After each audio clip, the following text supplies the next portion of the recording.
Hey guys, DesolatorMagic here, and I don't know what's wrong with you guys, but for some reason, you want to hear more stories from my former LGS, aka the LGS From Hell. First of all, though, gotta start with some disclaimers. One, not really a disclaimer, but basically, these are 100% true. I am not making up one single detail or part or word of this. The same goes for the last 5. I know, hard to believe. And the second disclaimer, keyboard/screen smashing warning. We'll just say universal trigger warning. This might piss you off so much that this actually exists in the world of Magic that you might be, I don't know, susceptible to, what would they call that? There's like a term for it. I'll just say short bursts of extreme violence. I'm sure there's a medical term for it. Like temporary something state. I don't know. Either way, you're gonna hurt something or someone. So maybe clear like a 5-foot radius around yourself just for your own safety and the safety of everyone and everything around you. Alright, so none of these are like really great, like here was what happened at an entire FNM, here's the story, because I obviously would have placed that in one of the earlier videos. This is just random little stuff that I remembered, because like I said, I mean, I only went there for like 2 years, so I mean, how much actually happened? But I do remember some new people, because they came and went, and I mean literally like 30 of them came, 30 of them went. Like nobody stayed.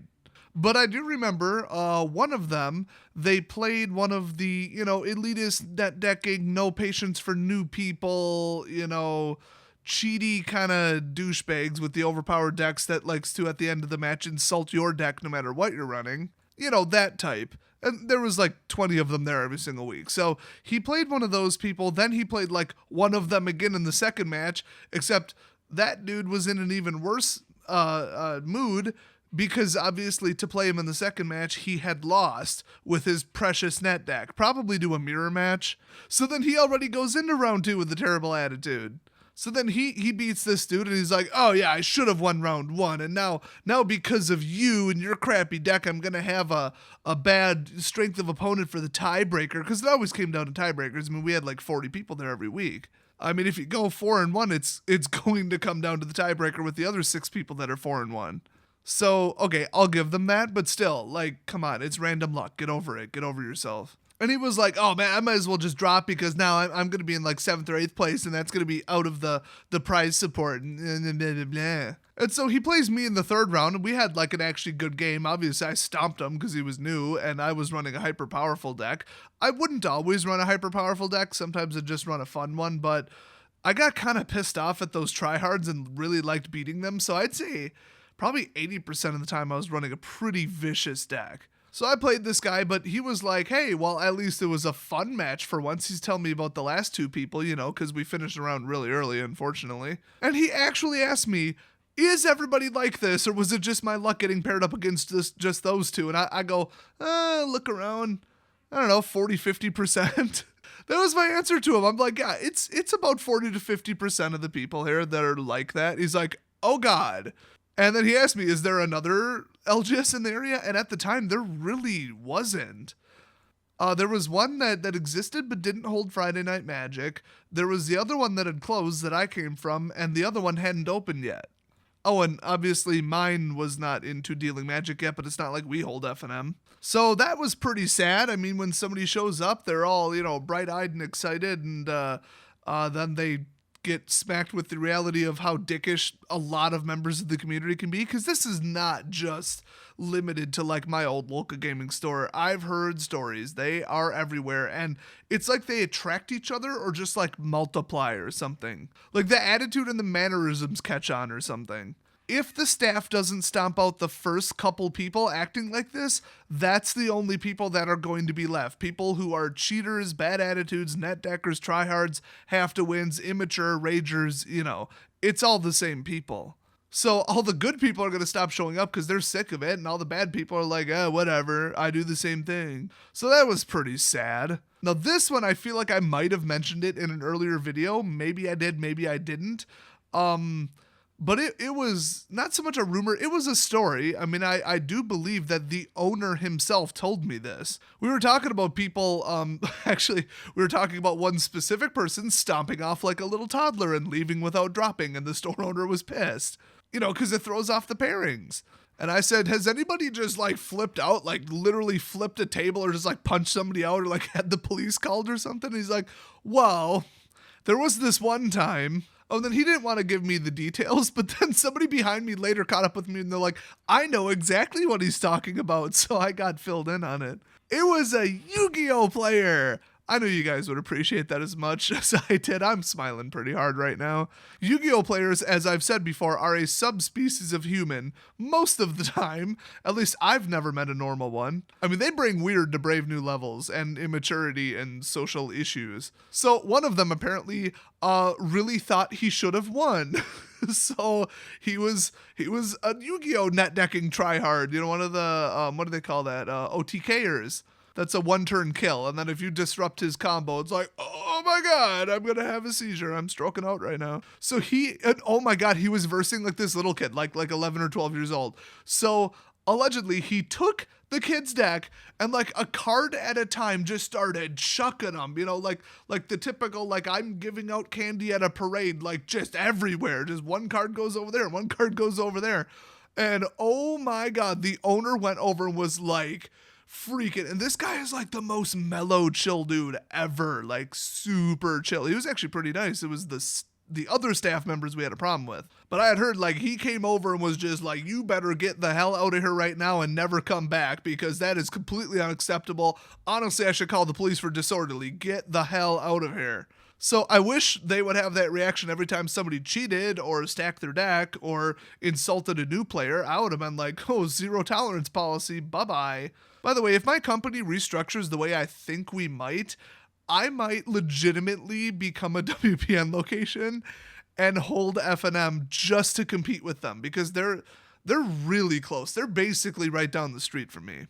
It would actually be really funny because I would obviously be very selective about what type of personality and people show up. I'd give people maybe a chance, except for 5 people that I would just about shoot on sight at this point. And I think they know damn well who they are. But anybody else, like, whatever. If you stop being dickish and stop cheating, great. So I might actually start doing that sometime in, I don't know, a year or two. It's going to take a while to change what we do. It's just seating right now. That's the only problem is seating. So anyway, I thought that was pretty funny because the completely awful, miserable, terrible people are not limited to just Magic. In fact, I think they had like a problem with some people at like a board game night there. Bad staff with no enforcement attracts bad people. Simple as that. Law of physics. Here's a fun one I wrote down in my notes. Yeah, I took notes. All right, this one's pretty messed up. I'm pretty pissed about this. There was a new person there, and it was round like 2 or 3, 4, whatever. And one of the, just terrible people, the net decking douchebags, he looked at his opponent on the paper sheet that they printed out. He saw that it was the person who's clearly new, because if there's a new person, we all focus on it. And basically it comes down to if we don't recognize the name, it's probably the new person. And so he, after looking at who his opponent was, decided to, with the round clock ticking, go out and take a smoke break. I'm usually one of the last ones left over, even at that point, after playing there for like a year and a half, because I just never bothered to learn most people's names. I mean, I'm really bad with names to begin with, and I hated most of those people. So to this day, I don't actually know probably 75% of the players' names. So anyway, I was trying to find my opponent. I asked the new person, I'm like, is your name whatever, John or whatever the hell it was? So my dude was just like sitting down, too lazy to get up and check the pairings. I mean, these people were they were really, really all around rude. And so, I would just at that point walk around and just find people who didn't have partners. I'd be like, process of elimination. Are you this guy? Okay, thanks for not getting your fat butt up. Thanks. I mean, some of them were legitimately too fat to get up, so, whatever. But this new guy goes, well, who's this person? Okay, that person I knew. Okay, the top 3 people I hated the most, I knew their names. So I'm like, I don't know. I don't see them. And then I literally told him, I'm like, honestly, 5 minutes. Tell the staff 5 minutes. If he isn't sitting there in 5 minutes, he's disqualified. That is the official MTG rules. Whether they want to enforce them or not, that's the rules. And sometimes they do, sometimes they don't. I mean, the staff honestly was kind of fed up with these people a little bit just because they were so annoying and so disruptive and they'd screw with the rankings and pairings and drop without telling them. And so staff comes over, yeah, I haven't seen him. I could have sworn I did just see him. That's weird. Maybe he's in the bathroom. I don't know. Just wait, you know. And I reminded them, I'm like, are you counting down 5 minutes? She's like, yeah, okay, whatever. So it turned out, no, he comes in from smoking. Or somebody else was out there smoking and they just barely got back. And they said, oh yeah, he just went out to smoke. And I'm like, yeah, I actually remember seeing that guy looking at the rankings paper, come to think of it. What the hell? How rude is that? So what it comes down to is, oh, I'm playing the new person. He must be terrible. I'm going to go take a break because it's going to take less than 45 minutes to beat him. How condescending and dickish and rude is that? He actually got back just barely in time and almost got disqualified. I was very happy about that. And staff was like whining about me trying to actually enforce the rules. Whatever. I would have disqualified him on the spot. I would have been like, you walked out in the middle of a round. Nah, bro, you're disqualified. Come back next week and like get a nicotine patch or something, or quit smoking for God's sake. Yeah, so it's always fun to take like one of the new people who doesn't know anybody and doesn't know any names there, and like just everybody bails, everybody sits down, and then he's the only one left. Like, how awkward is that? Like, you gotta go like get the staff's help to find this person's name because they're not doing their job and showing up and yelling out names and pairings. So one of my favorite ones, because I just thought this was funny and I tried not to laugh in front of them because it just was, one of the absolute worst attitude staff members there what was there that week running F&M, and the whole computer system went down, like the whole Wizards, network thing or whatever. I believe it was worldwide or regional or something like that. So like basically you couldn't log into the server, so you actually couldn't run a tournament locally and then queue up the results and then upload them, like a normal software engineer would design it. I'm a software engineer, by the way. So they had to do it with paper and scissors and get out the whole arts and crafts kit. Oh my God, did we hear about it for the whole rest of the damn night? Actually, it was the whole night. From the staff member. She was just, oh God, this is going to take so long. I'm going to be here so much longer. Everybody, oh my God, it takes so long to like hand out paper when I know every person's name, literally. I have you all memorized. I could find you honestly faster than if it was digital and printed. Well, I think they had to like write down the people's names or something like that, or I don't remember how it was. I think they actually had to like, it was like broken. Like they had to like roll dice and crap for pairings. Actually, it was kind of annoying, but like a normal person, like a normal like PR aware person would be like, oh, don't worry, guys, it's going to be a little delayed, but we're on it. We're professionals. We've been doing this for 8 years. No, what an unprofessional douchebag does is, oh, this is so terrible. God, oh my God, this is just awful. Everybody play your rounds faster because it takes us like 15 minutes to do the rankings, and I don't care. We're just going to cut it off at 4 rounds instead of 5 because I don't have time for this crap. So it's kind of funny watching them just be absolutely miserable because they're miserable people and we all hated them. It was her and then another helper, actually. So another time, this like older dude showed up and I don't know, he seemed pretty cool to me, but he was like weird, not that talkative, kind of seemed like a kidnapper, but like he was cool, like he wasn't like saying weird stuff. It's like, whatever, some people just don't talk much. But like, once some really funny, weird stuff was happening in the game, we were joking about it and that kind of stuff. So whatever. Maybe he's scared of younger people like me. But he was running like basically penny sleeves, or I think like the thicker ones, like the $1.50 penny and a half sleeves or whatever. It was the really, really, really thick ones, but it wasn't like clear dragon sleeves. They're actually really rare and they're kind of low quality, but holy crap. I think he even told me, because I commented on it, that he's had those sleeves for like a freaking decade. Like they were so bad. It looked like they'd been exposed to like cigarette smoke, a belt sander, and like a knife attack.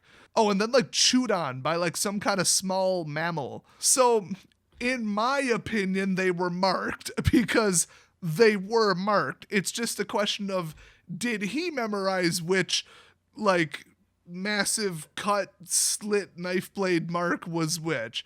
I kind of got the impression he didn't. I don't know, but his deck did have like decision stuff. Like almost everything is scry. You pop it up and look at it, then decide if it goes to the bottom. But then you could theoretically look down at your library, see what's under it, know what the next card is, because all your lands have a nick on the right side or have a freaking cigarette burn on the left. I mean, these were bad sleeves.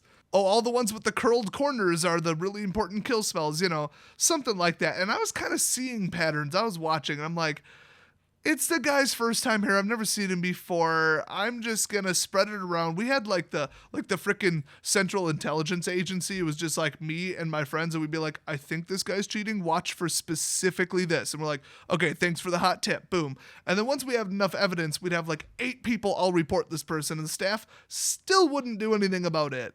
They would just say, we can't prove it. And I'm like, yeah, but all 5, 6, 7 of us saw him hold 8 cards in his hand on purpose. He's keeping one land hands and then overdrawing because he needs to get his combo off. We saw him. And then they're like, whatever, you should have said it in the middle of the game. Yeah, as if you wouldn't have, and they wouldn't have said it's an accident. So there was just nothing. They just wouldn't do anything. I mean, that's why threats of violence were everywhere, not just from me. If you can't solve it with the proper means, you solve it with violence. I saw that in a fortune cookie. Or you solve it with Chinese food, because that solves everything. Dude, if Hitler and like, we'll just say the rest of Europe all sat down to just go to a Chinese buffet, they could have worked it out. So I wasn't too thrilled about this. I had heard that somebody else just blatantly accused the guy of cheating the next week. I couldn't make it that week. And that he stopped showing up. So on his own, just stopped showing up. The really funny, ironic part was, in our game, it was like the 5th round. He was complaining about the power level and the attitudes of the other players in their decks. I'm like, oh, you're getting pretty close to getting grouped up with them, though, because you're kind of cheating. Okay, shortest story ever. I forgot to add any dice whatsoever into my bag. I left the whole entire dice container thing. It's like a little tackle box. You guys have seen it. Left it outside my little carrying bag. So I was like, okay, I at least need something. And I wasn't smart enough to leave a pencil and a notepad in my case, as I am now. So I just went up, I'm like, oh, duh, hello, I'm at an LGS. I'd like to buy one D20, please. Oh my God, I might as well have just like asked her to climb Mount Everest and retrieve it from like an oracle. Oh my God, how do you not have a D20? I'm like, I forgot my dice at home. Oh my God, like, don't tell me that you want like a specific color. Oh my God, I'm like, no, I'll take any one, any set, just the cheapest, don't care, just need a functional die. Okay, oh my God, I'm gonna have to dig them out. I don't even know what cabinet they're in. Oh my God. Like, friggin' like swearing under her breath all the way across down the counter, friggin' finds them, just like sets it down like boom on the counter, grabs it out, and she's like, oh, here you go. Oh my God, $2. Oh my God, wait, no, it's like $2.10 after tax. Oh my God, I could barely handle this. Making one transaction for cash, not even on a credit card. I almost paid with a credit card just to piss her off because I know she would have freaking loved that. And the same goes for the same person. Like, there was 2 people that worked there. One was like all bubbly and fun and awesome. Absolutely loved her. Yeah, she left. Then there was the raging bitch. Both of them were really short. So here's what happened to person number 1 if you ask her for something off the top shelf. She's like, I get to climb up on the counter again. That's what I do because the owner doesn't give me a stepping stool. Watch this. And she does like some freaking epic, like, what would you call that? Like gymnastics. And she's like, here you go, with a smile. And the other one, she's just like, oh my God, Jesus, just get it yourself. I hate my job. I hate my life. But more like read between the lines. Like there was a connotation there. She didn't literally say it, but she said it with her eyes. But seriously, everything she said before was not an exaggeration. She said that crap. We had a bit of a joke running between me and my friends there. If it was on the top shelf, it's basically out of stock. I mean, yes, there's a line of 10 of them, but it's basically out of stock because she's not going to go get it. And if she does, you're going to hear about it for about the next month. Once again, it might as well be on the top of Mount Everest because she just can't be bothered to go get a yardstick or whatever the hell she used. Okay, it's like if you're short, like don't constantly act like it's the end of the world. You almost gotta laugh about it. It's like, you know how people are like jolly fat people and then there's like really, really angry fat people. Gotta be a jolly fat person if you want to cover it. So if you're short, don't be a dick about it. Now here's one that I might have touched on in a former episode. I cannot be bothered to watch all of them in a row. I don't want the memories. Oh, nor did I keep the written notes. That probably wasn't smart. But anyway, they pissed off many customers by, because it wasn't really a line. Like, it was a bigger place. They had a really big display case, really big, like multiple aisles and stuff. Okay, like honestly, square footage wise, it wasn't that big. They just had like a really long counter, I guess. So it wasn't really clear unless you were paying very close attention who chronologically showed up first, so you know who to help. So usually customers were really polite. They were just like, oh, he was ahead of me. And they're like, oh, okay, cool, thanks. Be right with you. You know, because new people they were like nice too, because I think the owner said something. But if you've been going there for a while, yeah, screw you. You get the full rage from the staff. So they would consistently and constantly like have somebody walk up, oh, here's my F&M results. Oh, and by the way, I need 3 plant tokens from OGW or whatever. Like, I need them between rounds real quick. And they'd be like, oh, yeah, okay, because they're all, you know, friends, buddy with all the, like, really dickish people that bought, like, cases at a time. You know, because you kind of have to be. Plus, if you have a bad attitude and somebody else has a bad attitude, boom, you're new best friends, apparently. And so they would constantly be like, oh yeah, let me get those out. And it would take like 3 minutes and somebody else would be like, I've been waiting here for like 20 minutes. Could I just check out and buy this damn board game I've had in my hand? And they're like, oh, sorry. But they would always help out their friends first before the general public or before people like me that they didn't like. That is the exact opposite. If one of my friends, family members, anybody stops into my store, I will help them second, even if they walked in first. And they know it. Sometimes they'll even say it because people I know are actually polite. So if it's like one of my assistants or something, they just walked in, they need like I can't really say that, can I? They need an item from my store to do a thing. If somebody else walks in behind them, they'll be like, oh, no, go ahead. Or they just know where it is. They'll just go grab it. Yeah, that's how you be polite and run a proper store and have people come back, which they do not have a high return rate at this point of people coming back for anything, ever. So that is all I've got in the notes for now. I thought of those pretty quick, so who knows? There might be another one of these in the future if I can think of stuff. But it's all like little dumb stuff, but that just means I can give more of the crazy details. So yes, my old local gaming store was as bad as you had heard or as I have implied in other videos. If you enjoyed this, what the hell is wrong with you? But watch the other 5-ish or whatever videos in this series because those are people are like, I saved the best for last. No, I saved the best for the first 3. Like, I thought of the most significant stories first. So feel free to check those out, and I'll see you guys next video.